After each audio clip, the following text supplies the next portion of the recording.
ஒரு நாள் ஒரு பொண்ணு உங்க அப்பாட்ட போய் என் லைஃப்ல ரொம்ப கஷ்டமா இருக்கு, ஒரு பிரச்சனை முடிஞ்சா அடுத்த பிரச்சனை வந்துகிட்டே இருக்கு, எனக்கு கஷ்டம் வந்து தீரவே தீராது போல அடுத்தடுத்து வந்துகிட்டே இருக்கு, நான் என்ன பண்ணாலுமே ஏதாவது கஷ்டம் வந்தது அப்படின்னு அவங்க அப்பாட்ட புலம்பிட்டு இருந்தாங்க. இதை கேட்டு அவங்க அப்பா, அவங்க ஒரு செஃப்ன்றதுனால அவங்க பொண்ணை கிச்சனுக்குள்ள கூட்டிட்டு போறாரு. ஒரு சேர் போட்டு உட்கார சொல்றாரு. அவர் 3 பாத்திரத்தை எடுத்து 3 பாத்திரத்தையும் தண்ணியினால நிரப்புறாரு. 3 பாத்திரத்திலையும் 3 பொருளை போறாரு. ஒண்ணுல முட்டையும், ஒன்னுல உருளைக்கிழங்கும், ஒரு இதுல காஃபியும் போறாரு. ஏற்கனவே கஷ்டத்துல இருந்த அந்த பொண்ணுக்கு அவங்க அப்பா பண்றதுலாம் எரிச்சலா இருந்துச்சு. இருந்தாலும் என்னதான் பண்றான்னு பாப்போம். அவளும் அங்க உட்காந்துருந்தா.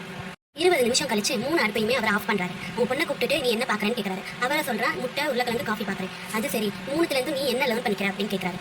3 வித்தியாசமா வந்திருக்கு. ஃபர்ஸ்ட் உருளைக்கிழங்கு வந்து ரொம்ப ஹார்டா இருக்கும், பட் நம்ம பாயில் பண்ணும்போது சாஃப்டா மாறிடுச்சு. முட்டை எப்பயுமே ஒரே மாதிரி இருக்கும், ஆனா பாயில் பண்ண உடனே ஸ்ட்ராங் ஆயிடுச்சு. நம்ம காஃபி தூள் வந்து அந்த தண்ணிக்குள்ள சேர்ந்து புது ஒரு இனோவேஷனையே கொண்டு வந்துருச்சு. ஸோ அந்த பாயில் வாட்டர் சேமா தான் எல்லாத்துக்குமே பட்டுச்சு, ஆனால் எல்லாருமே வித்தியாசமா மாற ஆரம்பிச்சு. அதாவது ஒரு கஷ்டமோ துன்பமோ வரும்போது அந்த கஷ்டத்தை காட்டிலும் உனக்குள்ள அது என்ன பண்ணுது, அது என்னவா உன்னை மாத்துது, அது மட்டும்தான் கடைசி வரைக்கும் அது ஒரு லெசனை கற்றுக் கொடுத்துட்டு போகுதா, இல்லை என்ன அந்த துன்பமோ ஒரு கஷ்டமோ உனக்குள்ள என்ன மாற்றத்தை கொண்டு வருது, அதுதான் ட்ரூலி மேட்டர்ஸ். கஷ்டம் கடைசி வரைக்கும் வந்துகிட்டே தான் இருக்க போகுது, ஆனால் நம்ம அதை எப்படி எதிர்கொள்றோன்றது தான் இப்போதைக்கு நம்மளுக்கு ரொம்ப முக்கியம்.